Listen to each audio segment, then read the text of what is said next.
So 2016 was in fact a great year for gaming, and in this video I'm going to discuss my top 5 games for 2016 from January to December, because that's how years work.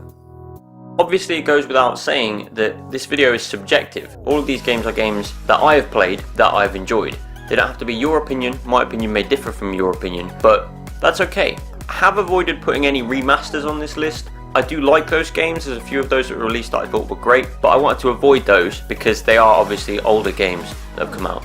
Again, an example of this would be, say, Resident Evil 4. Amazing game, came out last year on the PS4, but I mean, you've played that, right? A couple of things I wanted to do a quick shout out for before we get into the list are things like the VR headsets released this year, Vive, Oculus, PSVR. They're fantastic, but this is a list of software, not hardware.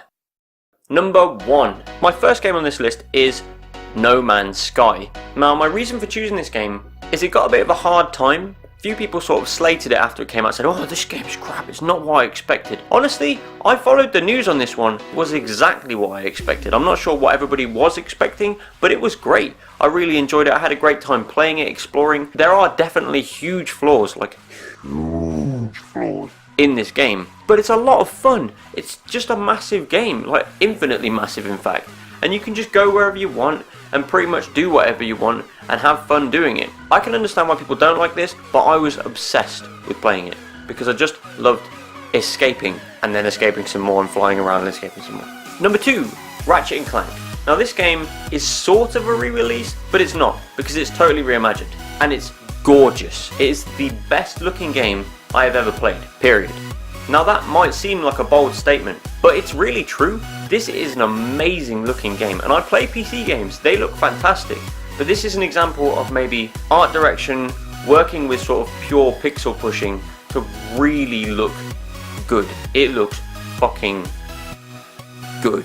On top of the fact that it looks good, it plays great. The quirky controls of the old games, they're not there anymore. This controls perfectly. It has tons of awesome weapons, amazing level design, cool enemies. It's just a great package and you really should check it out.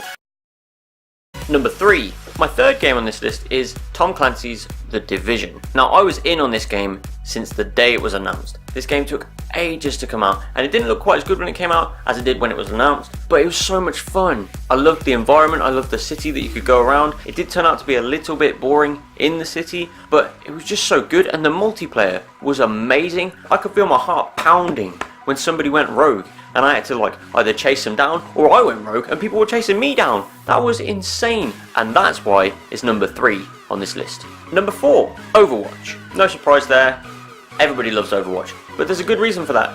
It's a great game. It feels very well balanced, the mechanics feel good, but most importantly, it's fun even if you're not good. The problem with a lot of shooters like Call of Duty and Battlefield, they're great games as well, but if you're not good, or if you're not as good as everybody else playing, you don't have a good time, you don't have fun, it's terrible. In Overwatch, you can help your team even if you're not that great, and it feels awesome because it really feels like you're meshing together to do something more important than just pew, pew, pew. Finally, number 5. Number 5 on my list. I have done this list backwards, and most people would have gone 5, 4, 3, 2, 1, but I did it backwards. So number 5, I don't know if it was my favourite game, but it was definitely the one that absorbed me the most. I don't know if that's the right thing to say, that's a bit weird. The one that grabbed my attention the most and kept it for the longest time, Pokemon Go.